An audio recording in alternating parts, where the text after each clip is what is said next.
Mengenai kekisruhan atau misalnya konflik-konflik yang terjadi antara angkutan atau transportasi online versus transportasi konvensional ini memang berlangsungnya agak cukup lama. Nah, kalau di daerah bahkan betul, bahkan ketika saya lagi di Bali nih, Bar, itu ada juga yang ribut. Iya, tapi maksud saya ada juga nih yang ricu-ricu kemarin ya. Jadi ada kesalahpahaman kalau bahasanya kita. Nah, kita akan bahas hari ini bersama dengan Sekjen Masyarakat Transportasi Indonesia, ada Pak Ipung Purnomo. Selamat siang, Pak Ipung. Selamat siang, Pak Ipung. Kita kan sebagai pengguna tentunya tidak ingin melihat adanya konflik-konflik antara penyelenggara maupun yang konvensional maupun yang online. Kita sebagai pengguna kan pengennya bisa nyampai ke tempat tujuan dengan aman apapun pilihannya. Kalau Anda melihat, kenapa sih masih terjadi lagi? Kenapa sih memanas lagi? Tapi di daerah Jakarta mah adem-adem aja. Ya, sebetulnya ini kan selalu ada turbulensi. Ada teknologi terobosan tertentu, ada turbulensi, khususnya dalam hal ini pasar. Untuk angkutan, tapi jangan salah dulu bahwa yang sedang diatur itu adalah taksi ya, roda 4. Belum yang roda 2 ini. Ini yang masih antri ya. Sekarang ini yang mulai diatasi adalah yang roda 4 dulu. Roda 2 belum, karena memang itu belum ada aturannya. Roda 2 memang dilarang sebetulnya menjadi angkutan umum gitu. Nah, kalau kaitannya dengan masalah taksi online ini, dengan dibanding taksi konvensional, aturan yang sekarang diterapkan itu agar taksi online mengikuti aturan yang ada. Salah satunya mengenai tarif ya. Nah, tarif itu akhirnya diberi tarif batas bawah dan tarif batas atas.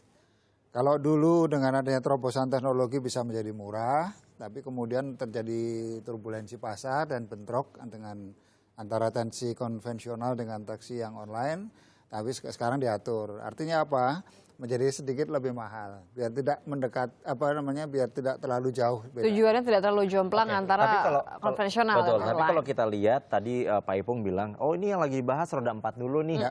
Sementara sekarang yang lagi kisruh roda 2 nih Pak. Berarti gayung tak bersambut dong Pak, ini masih bahas masalah yang lama, yang tahun lalu nih.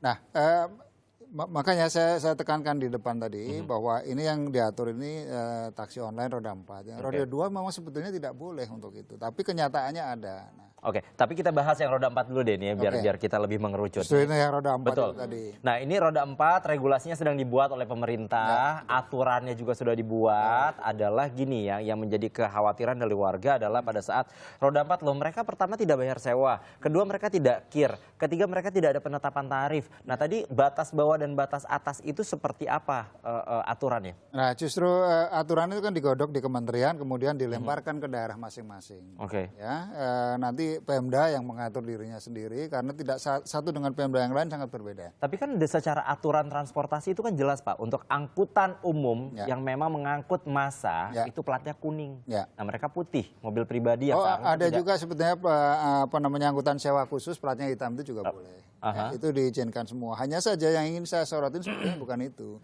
Artinya kalau ini harga dinaikkan, artinya transportasi publik menjadi lebih mahal dong. Betul. Ya. Pilihan masyarakat tadinya dapat memperoleh harga yang murah, ya, tiba-tiba harus membayar lebih mahal, kan gitu ya. Ini menjadi inefisiensi kan sebetulnya, menjadi inefisien. Nah, apa kata-katanya? Apakah kata-katanya justru malah yang tadinya mulai berkurang nih? Karena kalau menggunakan angkutan taksi online kan jadi jumlah kendaraannya berkurang, yang kendaraan pribadi. Karena mereka menggunakan angkutan online yang ada. Nah, ini sebetulnya ujung-ujungnya ke sana. Nah, ini buntutnya panjang nih, menjadi inefisien ini. Karena apa? Kemudian masyarakat akan beralih. Kalau begitu saya nggak usah pakai taksi online tuh mahal-mahal juga kan. Mending bayar bensin sendiri gitu. Lebih baik saya pakai mobil saya sendiri. Artinya apa? Penggunaan mobil pribadi menjadi banyak. Menjadi lebih banyak, betul. Jadi macet di jalanan ini sebetulnya buntut-buntutnya. Nah, tapi apakah kalau misalnya nih, mungkinkah kalau kita mencoba menebak target lain dari pemerintah ketika melakukan kebijakan ini, supaya ketika gap harganya lumayan jauh nih Pak, kan pemerintah sendiri juga sudah mengupayakan beberapa transportasi umum massal, pembangunan MRT, kemudian juga Transjakarta diperbanyak, komuter lain juga armada diperbanyak. Apakah mungkin sasarannya supaya pilihannya udah deh langsung aja ke yang murah seperti ini? Titik idealnya di sini. Titik idealnya itu begitu prasarana transportasi itu disiapkan oleh pemerintah. Titik idealnya ya. Baik yang dari angkot yang kecil, kemudian entah itu taksi, entah itu kemudian mikrobus atau bus besar, bahkan MRT, LRT dan sebagainya. Ketika itu sudah komplit jaringannya, itu tentunya masyarakat akan lebih banyak pilihan ke sana menggunakan itu. Tetapi selain itu kendalanya bahwa transportasi umum itu seperti busway maupun dengan LRT atau MRT nantinya itu adalah 1 kilometer terakhir sebetulnya. Anda boleh saja menuju ke satu stasiun, kemudian jalan ke sana, turun, masih jalan lagi 1 kilo. Ini kan mengurangi minat juga. Nah, one last mile istilahnya gitu. Itu mau pakai apa? Mau jadi nggak sampai depan depan yang kita tuju. Berarti memang harapan terakhir pada saat nanti semua moda transportasi itu sudah berfungsi secara semestinya, baik light rail transit, MRT juga, terus juga ini Transjakarta armadanya diperbanyak, belum lagi monorail, monorail nggak ada, belum lagi komuter lain. Harapannya tuh ya monorail ya. Komuter lain, belum lagi nanti ada kereta juga yang ke kota-kota satelit, nanti konflik agar segera mendingin sendiri. Nah, ketika semua infrastruktur public transportation itu tersedia, ya, masyarakat punya banyak pilihan sehingga terserah dia mau menggunakan apa. Artinya apa? Penggunaan mobil pribadi juga akan berkurang. Sehingga kota ini tadinya bermacet-macet ria menjadi berkurang pengguna. Tapi situasinya gini Pak, banyak justru orang-orang yang sengaja karena tergiur dengan keuntungan yang didapatkan ketika mereka mendaftarkan diri menjadi pengemudi taksi online tadi. Ada bonus-bonus gitu Pak. Mereka akhirnya beli atau cicil mobil baru. Nah ini kan jumlah mobil yang ada di jalanan akhirnya bertambah lagi. Nah saya katakan tadi bahwa ini terobosan kan ya. Ini adalah teknologi. Kita nggak bisa melawan teknologi, tidak bisa. Dan teknologi itu bisa digunakan di macam-macam. Ya.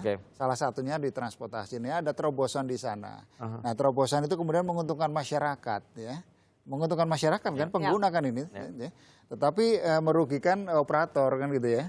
Nah ini harus mencari win-win solusi yang baik. Nah, ini sedang diatur oleh pemerintah. Nah, yang lagi diatur adalah regulasi tentang batas atas dan batas bawah harga. Tapi tadi saya tertarik dengan pernyataan Pak Ipung yang pada saat bilang ini, tapi kita jadinya inefisiensi nih, kita mengikuti harga yang lebih mahal. Padahal masyarakat kan menginginkan harga yang lebih murah. Kenapa mereka akhirnya memilih yang online?